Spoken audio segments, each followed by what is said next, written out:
Vatan senin duzuna, köngül berdim aydım sadına vatan.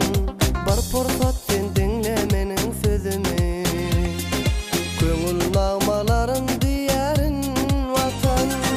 Gözel yaylalarım bağ bilen bozsan, kıyılar seyranlarda yürüyüşüp mesan.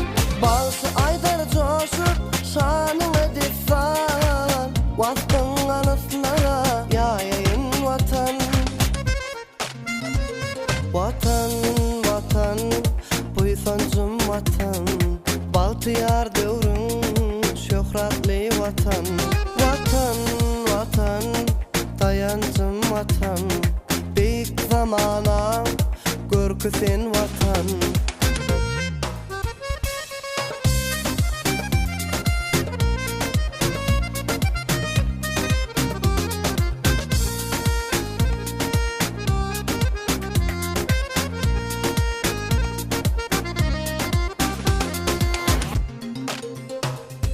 Alten aydınlar ruhu baylıktan, alhama coşuryan sultan şalıktan, kalmaz coşkunlu bahtiyarlıktan.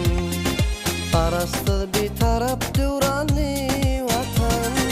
Gözel yaylalarım bağ bilen bozsan, kıyılar seyranlarda yürüyüşüp mesan.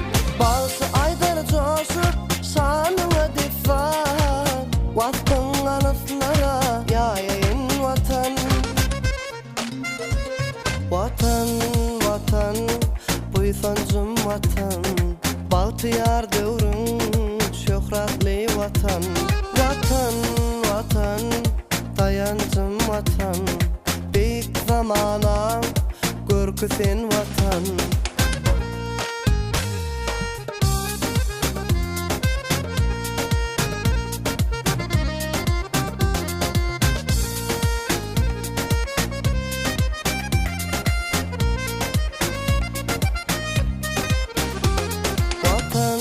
Vatan, buysancım vatan, Baltıyar dövrün şöhratli vatan.